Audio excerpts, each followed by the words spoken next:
Hello students, welcome to our classes. चलिए, मैं खुशी दुबे आप लोग का अपने चैनल पे स्वागत करती हूँ।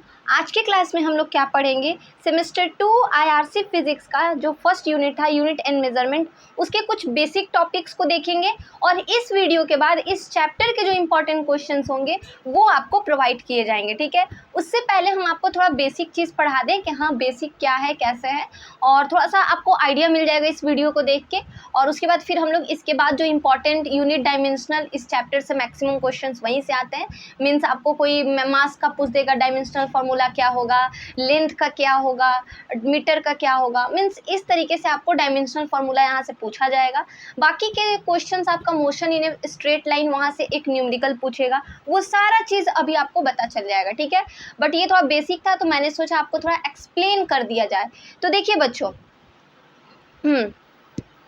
आप यहाँ पे देख रहे हैं क्वेश्चन आपके स्क्रीन पे क्या है, आप देखिए यहाँ पे क्या लिखा हुआ है, ध्यान से देखिएगा। ठीक है, फिजिकल क्वांटिटी क्या होती है, फिजिकल क्वांटिटी का फिजिकल क्वांटिटी का मतलब आप लोग क्या समझते हो? तो मैम फिजिकल के मतलब इतना, ऐसा फिजिकल से इतना पता चलता है कि हाँ अगर किसी चीज़ को हम छू सकते हैं, दैट मीन अगर हम इस बुक को छू रहे हैं तो दैट मीन्स हम इसको छू सकते हैं, तो that mean it's a physical, हम इसको छू सकते हैं। बट अगर माइंड में हमारे प्रॉब्लम्स हो, कुछ टेंशन हो या फिर हैप्पीनेस हो या फिर कुछ भी चीज़ हो, बट हम उसको छू नहीं सकते, that is not a physical quantity, physical that is not a physical things.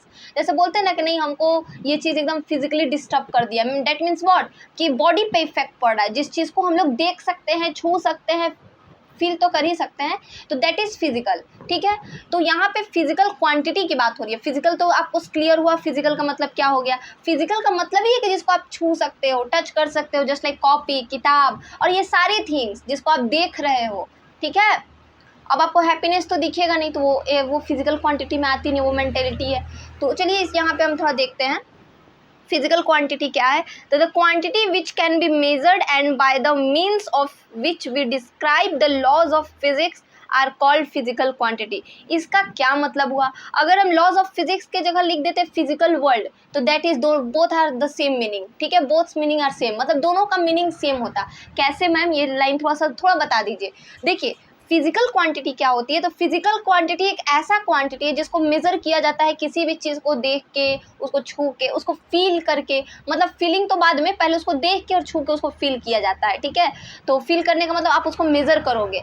ठीक है, यहाँ पे देखिए क्या है कि by means of which we describe, मतलब अगर हम एक कॉपी छू रहे हैं तो हमको पता है कि अच्छा ये कॉपी, इसका इतना लेंथ है, A4 साइज है और इसका कुछ मास होगा और कुछ ये होगा, मीन्स हम इसका लेंथ देख लिए, मेजर कर लिया, अच्छा ये लेंथ मान लेते हैं 2 मीटर है, ब्रेथ मान लेते हैं 2 मीटर है। तो इस तरीके से हम इसको अंदाज में मेजर करते हैं ना। कभी किसी को बोलते हैं अरे इसका हाइट 5 फुट 2 इंच होगा, अरे इसका हाइट 3 फुट 1 इंच होगा, तो दैट मीन क्या कि हम लोग कुछ ना कुछ मेजर कर ले रहे देख के उसको, तो that is physical quantity, that is physical quantity, जिसको आप एज्यूम करके मैनेज कर सकते हो, जिसको आप एज्यूम करके मेजर कर लोगे आराम से।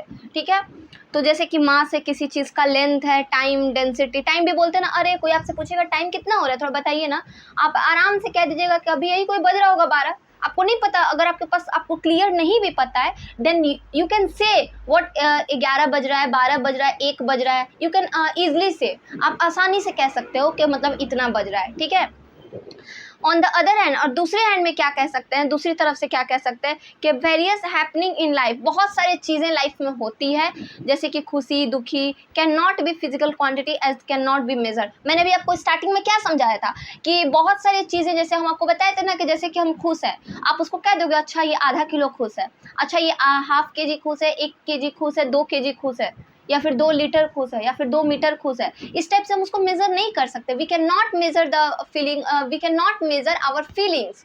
ठीक है, but we can measure the mass, length, time, density, velocity, speed, distance, displacement, everythings will be measured. ठीक है, तो बच्चा पार्टी आपको क्लियर हो रहा है ना हम क्या कहना चाह रहे हैं। तो मैंने जो, आप एक चीज़ नोटिस करना कि मेरे नोट्स में जितने भी लैंग्वेजेस हैं बहुत ईजिली आपको याद हो जाएंगे। ठीक है, जिस तरह से हम याद कर पा रहे हैं ना, आप भी बहुत ईजिली याद कर पाओगे। हम कितना अच्छा से आपको समझा दे रहे हैं, तो आप भी एकदम ईजी तरीके से किसी को समझा दोगे। और आपका 26 से एग्जाम है, मुझे पता है स्टार्ट है, सो परेशान नहीं होइए। चैप्टर का थोड़ा इंट्रोडक्शन देंगे, उसका फिर इंपॉर्टेंट, फिर चैप्टर का इंट्रोडक्शन, फिर इंपॉर्टेंट, तुरंत आपको मिलेगा बैक टू बैक। ठीक है, यहाँ पे हम आपको, इसलिए मैंने सोचा इस पे थोड़ा आपको समझा देते हैं थोड़ा, उसके बाद इसका इंपॉर्टेंट क्वेश्चंस दे देंगे इस चैप्टर का। काम खत्म हो जाएगा। फिर ये चैप्टर आप जब तक कीजिएगा तब तक दूसरा चैप्टर का इंट्रोडक्शन, फिर आराम से इंपॉर्टेंट क्वेश्चन। आप समझ रहे हो कि आप पढ़ भी ले रहे हो कि हमको पता है ज़्यादा टाइम नहीं है, तो पूरा अलग अलग पहले पढ़ाएंगे पूरा, फिर इंपॉर्टेंट बताएंगे, तो इसमें बहुत टाइम जाएगा। इससे बेटर मुझे लगा कि इंट्रो थोड़ा गाइड करके और फिर आप लोग को इंपॉर्टेंट की ओर ले जाया जाए, ठीक है। इससे आप बहुत अच्छा स्कोर करोगे। बिलीव मी, ट्रस्ट मी, अभी तक जितना क्वेश्चन गाइड किए एक भी क्वेश्चन उससे बाहर नहीं आया। 100% बच्चे फिजिक्स में बहुत अच्छा स्कोर करते हैं, चाहे कोई भी स्ट्रीम हो। तो ट्रस्ट करिए, बहुत अच्छे से पढ़िए, 100% श्योर है यहाँ से एक भी क्वेश्चन हम आपको जो बताएंगे उससे बाहर नहीं आने वाला है। लिख लीजिएगा कॉपी कलम में, ठीक है, कि आप लोग आराम से वहाँ पे एग्जाम में क्वेश्चन को टैकल कर पाओगे। अब रहेगा कि वहाँ पे और भी एक्स्ट्रा क्वेश्चंस रहेंगे, बट आप आराम से वहाँ पे एग्जाम में लिख कर आओगे बहुत ईजिली। उतना क्वेश्चंस वहाँ पे ऑलरेडी अवेलेबल रहेगा। पिछले बार 8 क्वेश्चन आता है, 8 क्वेश्चन में 7 क्वेश्चन मेरा बताया हुआ था, एक क्वेश्चन एक्स्ट्रा आया था जो बाहर से था। तो इस तरीके से रहता है। तो आप 7 तो एग्जाम में बनाना नहीं है। ऑब्वियस सा बात है कि लॉन्ग में आपको 3-4 बनाना है, शॉर्ट नोट्स है और लॉन्ग नोट्स है, इस तरीके से आपको 3 या 4 बनाना है। तो उतना हमको क्यों प्रेशर लेना, हमको जितना बनाना था उतना तो आ गया ना एग्जाम में। तो फिर तो आपके जानने से ज़्यादा आएगा एग्जाम में, आप टेंशन नहीं लीजिए, ठीक है। तो अब अगला देखते हैं क्या लिखा हुआ है। क्लासिफिकेशन, याद रहे कि फिजिकल क्वांटिटी को स्टार्टिंग ही आपका फिजिकल क्वांटिटी से होता है, यूनिट एंड मेजरमेंट का। यूनिट हो, मेजरमेंट हो, फिर से उसका डायमेंशंस हो, यहाँ तक आप बाद में पहुँचोगे। पहले आप स्टार्टअप कहाँ से करोगे, फिजिकल क्वांटिटी।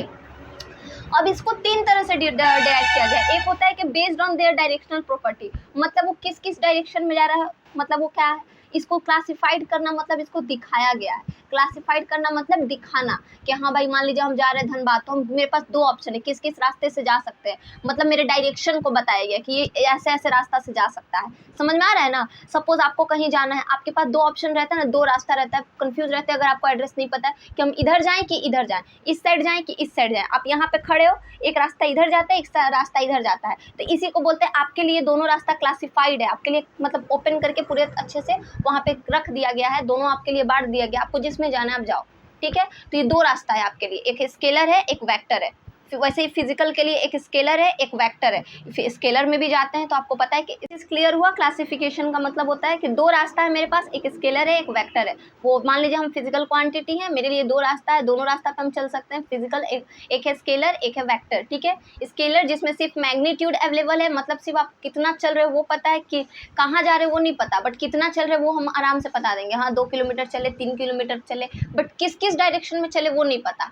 दूसरा क्या है कि आपको ये भी पता चल जाएगा कि आप किस किस डायरेक्शन में चले हो और कितना चले हो। मोस्ट इंपॉर्टेंट थिंग वो भी पता चल जाएगा किसके अंदर, वेक्टर क्वांटिटी के अंदर। थोड़ा सा डेफिनेशन देख लीजिए आप लोग। The physical quantity which have only magnitude but no direction are called scalar quantity, just like mass, length, density etcetera. Vector क्या होता है, द फिजिकल क्वांटिटी विच है both magnitude as well as direction, मतलब magnitude भी है direction भी है, that is called क्या बच्चा पार्टी, वेक्टर, ठीक है। Vector quantity just like force, displacement, velocity, that is all are called vectors, ठीक है। अब based on their dependency, dependency मतलब किस पे ये निर्भर करता है। निर्भर करने का मतलब क्या है कि हाँ ये चीज़ बढ़ेगा तो फिर उससे पता चलेगा, ये चीज़ घटेगा, किस किस चीज़ के अकॉर्डिंग हम फिजिकल क्वांटिटीज़ को निकालते हैं, वो चीज़ को हम लोग को देखना है। फर्स्ट है फंडामेंटल और बेस क्वांटिटीज़। फंडामेंटल कहिए, फंडामेंटल क्वांटिटीज़ कहिए या फिर बेस क्वांटिटीज़ कहिए, बोथ आर बच्चा पार्टी सेम। क्लियर है, बुझा गया। फंडामेंटल और बेस क्वांटिटी, ठीक है। The physical quantities which are independent, physical quantity क्या, जो कि इंडिपेंडेंट है, मतलब क्या करना ही, हम तुम्हारे बस में नहीं है, हम अपने बस में है, हमको जो मन करेगा वो हम करेंगे, हम मालिक हैं, इस टाइप से। मतलब हम अपने मन के मालिक हैं, मतलब किसी और के मालिक नहीं है, हम अपने मन के मालिक हैं। मुझे जो अच्छा लगेगा हम करेंगे, नहीं अच्छा लगेगा नहीं करेंगे, दैट इज हम इंडिपेंडेंट है। तो ऐसा फिजिकल क्वांटिटी जो इंडिपेंडेंट हो, इंडिपेंडेंट ऑफ ईच अदर, दूसरे के लिए वो दूसरे के कंपेयर में वो खुद पे क्या हो, इंडिपेंडेंट हो, दैट इज ऑल क्वांटिटीज क्या कहलाएगा, फिजिकल फंडामेंटल क्वांटिटी क्या कहलाएगा, फंडामेंटल या बेस क्वांटिटी। बच्चा नाम से ही लग रहा है कि बेस क्वांटिटी मतलब क्या, तो बेस क्वांटिटी मतलब कि उसका नाम से पता चल रहा है कि वो किसी पे निर्भर। अब मान लीजिए हम घर बना रहे हैं, तो सबसे नीचे जो पत्थर रखे वो किस पे डिपेंड कर रहा है, ऊपर वाले पत्थर पे डिपेंड कर रहा है क्या, नहीं कर रहा है। उससे ऊपर वाले पे कर रहा है क्या, नहीं कर रहा है। वो किसी पत्थर पे डिपेंड नहीं कर रहा है। अब आप कहिएगा मैम अर्थ पे तो डिपेंड कर रहा है, अर्थ का बात ही नहीं हो रहा है ना, वो तो उसका बेस है जिसपे वो रह रहा है, तो वो पत्थर किसी पे डिपेंड नहीं कर रहा है। ठीक है। बट क्या है, अगर वो ऊपर वाला कोई पत्थर का बात कीजिएगा, वो सारा पत्थर नीचे वाले पर डिपेंड है। अगर नीचे वाला आप घसका दोगे तो मजाल एक भी रह जाएगा, ऊपर में फटफट एकदम स्टार्टिंग से धड़ा धड़ धड़ धीम धूम धाम गिरना स्टार्ट हो जाएगा। तो ये क्या हो गया कि हाँ, हम जो बेस है मेरा स्टार्टिंग है, हम किसी पे डिपेंडेंट नहीं है, बट जितने मेरे ऊपर है वो सब मेरे पे डिपेंडेंट है। क्लियर आया? जैसे कि मास है, लेंथ है, टाइम है। अब आते हैं डिराइव्ड क्वांटिटीज़ क्या होता है। तो डिराइव्ड क्वांटिटीज़ क्या होता है? डिराइव्ड का मतलब समझिए सबसे पहले। डिराइव्ड का मतलब होता है डिफरेंशिएशन करके निकाला गया वैल्यू। डिफरेंशिएशन करके निकाला गया वैल्यू को ही डिराइव्ड क्वांटिटीज कहते हैं। और डिराइव, आपको भी पता है कि डिफरेंशिएशन करके अगर इस वैल्यू को निकाला जा रहा है तो दैट मीन्स व्हाट, मतलब ये कि दूसरे वैल्यू पे ये डिपेंडेंट है। अगर मेरे पास x है और x इक्वल टू 2x है, मतलब sorry y equal to 2x है, और हमको इसका डिफरेंशिएशन करना है, तो हम जब करेंगे इसका तो 2 आएगा वैल्यू, y इक्वल टू 2 आएगा ना जी, dy by D X equal to 2 आएगा। तो जब मेरा जो 2 वैल्यू आया, वो जो हम y का वैल्यू निकाल रहे थे x के रिस्पेक्ट में डिफरेंशिएशन करके, वो मेरा किस पे डिपेंड कर रहा है? तो मैम मेरा वो y पे डिपेंड किया ना, हम निकाले ना y का वैल्यू किस पे डिपेंड किया? तो x पे। जब तक हम y का x के रिस्पेक्ट में नहीं करते डिफरेंशिएशन, तो क्या हमको पता चलता कि 2x का वैल्यू क्या आएगा? पता चलता? नहीं पता चलता। तो इस तरीके से आप समझ रहे होंगे कि जो भी मेरा 2x हो, 4x हो, किसी भी चीज़ का डिफरेंशिएशन जो भी वैल्यू निकला है, उसको हम लोग डिफरेंशिएट करके, डिराइव करके ही निकालते हैं। ठीक है, चलिए डेफिनेशन की ओर देखते हैं कि the physical quantity which are independent of each other, sorry ये तो हम लोग देख लिए थे। Any physical quantity which can be derive from the fundamental, मतलब क्या कि ये डिपेंड भी किससे करता है? डिराइव्ड यूनिट, याद रहे डिराइव्ड क्वांटिटी हमेशा से फंडामेंटल पे, मतलब उसका मास कितना है, तो मान लेते हैं उसका मास 5 मीटर 5 किलो है, 5 किलो है। अब इसको निकालेंगे आगे जाकर डिफरेंशिएशन करके, ऐसा यूनिट वगैरह लगा के, तो उसके अकॉर्डिंग मेरा निकलेगा। मीन्स क्या? मीन्स ये मैम कि ये पूरे तरीके से फंडामेंटल क्वांटिटीज़ के ऊपर डिपेंड करता है। आपकी बातों से हम लोग को क्लियर हो गया। ठीक है, डेफिनेशन देख रहे हैं आप लोग, सेम चीज़। अब बात करते हैं यूनिट। यूनिट क्या है कि unit is a standard quantity. Unit एक स्टैंडर्ड, बोलते हैं ना अपने आप में, अरे तुम बड़ा स्टैंडर्ड लग रहे हो, वाह क्या बात है, अरे ये बहुत स्टैंडर्ड है, बहुत स्टैंडर्ड हाईफाई क्वालिटी है इसका। तो इसका मतलब क्या हो गया? इसका मतलब ये हो गया बच्चा पार्टी कि ये चीज़, ये क्वांटिटी जो स्पेशल है, यूनिट है। एक होता है यूनिक, यूनिक मतलब होता है स्पेशल, यूनिट मतलब होता है एक। यूनिट मतलब क्या होता है? एक, वन नहीं, एक। एक मतलब मेरे घर में हम ही हैं, अब मेरे अलावा मान लीजिए किसी किसी का भाई बहन एक ही होता है, तो मतलब एक है, ठीक है। और भी 3-4 बहन है, तो दैट मीन वो एक नहीं है, वो यूनिक नहीं, वो यूनिक है बट वो एक नहीं है। वो कितना है? अगर 3 बहन भाई है तो 3 भाई बहन है, 4 है तो 4 है। बट अगर वो यूनिक की बात करें तो मतलब उसके जैसा, यूनिक मतलब होता है उसके जैसा कोई नहीं। यूनिट की बात करें दैट मीन सिंगल, एक। ठीक है, तो यहाँ पे यूनिट क्या है? एक ऐसा स्टैंडर्ड क्वांटिटी है जहाँ जो फिजिकल क्वांटिटी को कंपेयर करता है मेज़र करने में। मतलब मैम, मतलब ये कि जब आप फिजिकल क्वांटिटी को कम मेज़र करोगे ना, तो आपका जो यूनिट निकलेगा वो यूनिट क्या होगा? वो यूनिट ही को स्टैंडर्ड क्वांटिटी कहते हैं। जस्ट लाइक आप मास का निकालोगे तो मास का केजी में आएगा, हो सके किलोमीटर में आए, कुछ में भी आए, किलोमीटर में नहीं केजी में आएगा। ठीक है, उस तरीके से आप देखो इसको कैसे निकालते हैं। फिजिकल क्वांटिटी को क्यू से डिनोट करता है, याद रहे physical quantity denoted by Q, magnitude denoted by N, unit denoted by U. याद रहेगा ये चीज़, where N represent the numerical value and U represent the unit. जहाँ पे एन क्या है? न्यूमेरिकल वैल्यू कहिए या फिर मैग्नीट्यूड। मैग्नीट्यूड का मतलब वही न्यूमेरिकल वैल्यू जो आपको वैल्यू दिया रहेगा, आपसे कहेगा कि बताइए इसका टोटल फिजिकल क्वांटिटी क्या होगा। मतलब आपके पास न्यूमेरिकल वैल्यू दिया रहेगा मान लीजिए 5, एंड आपका यूनिट रहेगा मान लीजिए कुछ भी, यू क्या यूनिट 5 मीटर, तो आपसे कहेंगे फिजिकल क्वांटिटी कितना हुआ? 5 इंटू मीटर। मैम क्या क्वेश्चन पूछती है आप? 5 मीटर हो जाएगा, 5 को मीटर से मल्टीप्लाई करेंगे तो 5 ही मीटर होगा ना। अगर हम कहेंगे 5 उसका मैग्नीट्यूड वैल्यू है और 2 मीटर उसका यूनिट है, तो क्या कैसे निकाले? मैम कितना इजी क्वेश्चन पूछे आप, 5 टू 10 मीटर। तो इस तरीके से उसका फिजिकल क्वांटिटी आपको दिख जाएगा। क्लियर है? ऐसा क्वेश्चन एग्जाम में नहीं आता है, बस आपको बेसिक के तरीके से बताया जा रहा है। तो while while expressing definite amount of physical quantity as the unit u changes the, इस तरीके से आप देख रहे हो यहाँ पे जैसे जैसे चेंज होगा। एन यू मतलब क्या होगा कि जितना नंबर ऑफ कांस्टेंट, मान लीजिए हम एक टर्म पे निकाले, फिर 2 टर्म पे भी निकाल सकते कितना चेंज हुआ। मतलब क्योंकि ये तो आप जैसे जैसे निकालते जाओगे अलग अलग पार्ट्स का अलग अलग तरीके से, एक बार मान लीजिए हम निकाल ली तो इसका यूनिट इतना है, हमको मन करेगा नहीं और दूसरा क्वेश्चन पे और दूसरा क्वेश्चन भी बना सकते हैं, फिर अलग से बना सकते हैं। मतलब आप जितना बच्चा पार्टी इस पे काम करोगे उतना ज़्यादा ये आपको शो करेगा। एक चीज़ याद रहे, फिर आगे फिर जाके आप देखोगे इस तरीके से इसका मतलब जितना ज़्यादा unit of physical quantity larger will be the magnitude. Physical quantity का जो यूनिट होता है जिस तरीके से आप मैग्नीट्यूड निकाल रहे हो उस बेसिस पे वो लार्जर हो, सबसे बड़ा होता है। जस्ट लाइक क्या कि अगर आप किसी भी चीज़ का मास का वैल्यू आप निकालोगे ना के तो मास वगैरह का वैल्यू निकालिए, या फिर आप देखते हो स्क्वायर में किसी चीज़ का वैल्यू निकालते हो, जस्ट लाइक एरिया की बात करते हैं हम, ठीक है। एरिया की वैल्यू आप निकालते हो तो एरिया का आप कभी नोटिस किया हो कि एरिया का जो भी रिजल्ट आएगा तो वो क्या आएगा, स्क्वायर मीटर। मीटर स्क्वायर कहिए उसको, मीटर स्क्वायर आएगा ना। मीटर स्क्वायर क्यों आएगा, मीटर स्क्वायर हो गया, सेंटीमीटर स्क्वायर हो गया, लीटर हो गया, मतलब उसका स्क्वायर के केस में आता है। ऐसा इसलिए होता है बच्चा पार्टी क्योंकि उसका जो मेजरमेंट करके रिजल्ट आता है वो हाई लेवल का आता है, तो दैट इज डिनोटेड एरिया। वो मतलब डबल टाइप से एरिया आपको दोनों साइड से पूरे तरीके से निकालना होगा, इसीलिए वैल्यू के अकॉर्डिंग उसका धीरे धीरे बढ़ते जाता है। जब आप सिंपल लेंथ निकालोगे तो वो सिंगल रहेगा, लेंथ से ऊपर आता है एरिया, एरिया से ऊपर आता है वॉल्यूम, ठीक है। तो फिर वॉल्यूम जब निकालोगे तो उसमें क्यूब आ जाएगा, ठीक है। जैसे जैसे बढ़ते जाओगे उस अकॉर्डिंग आपका यूनिट भी बढ़ते जाएगा। मतलब larger of the physical quantity also we have the larger of the unit. Clear है।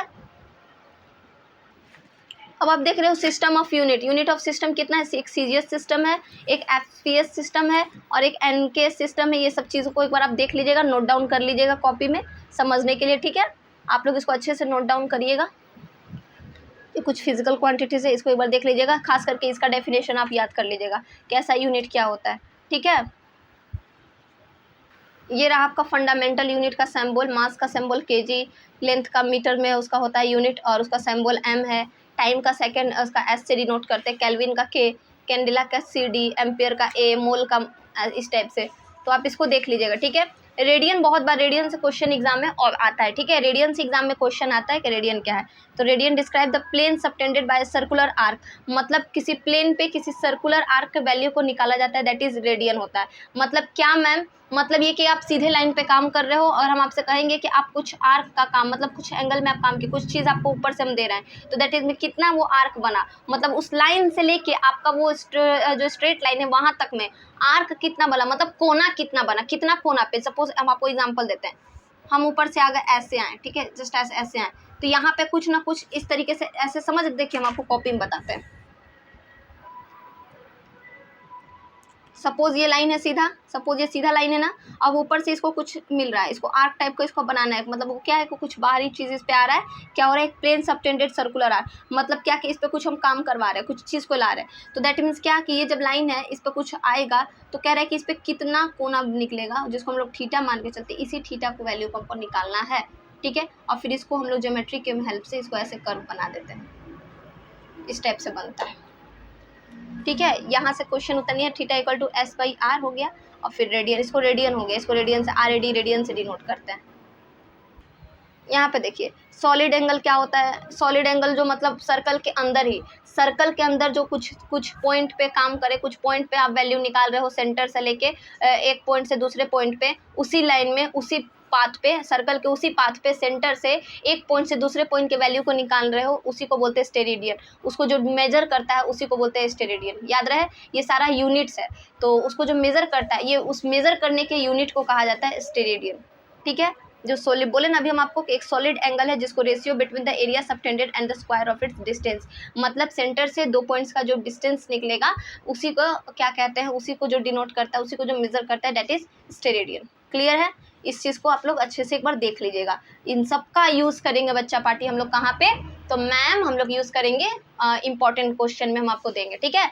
तो मिलते हैं बच्चा पार्टी अपने नेक्स्ट वीडियो में, जिसमें आपको यूनिट एंड मेजरमेंट का मोस्ट इंपॉर्टेंट क्वेश्चन देने वाले हैं हम। तो बने रहिए हमारे चैनल के लिए, तब तक के लिए धन्यवाद। अपना ध्यान रखिए, खूब इंजॉय कीजिए, बिना टेंशन के पढ़ाई कीजिए।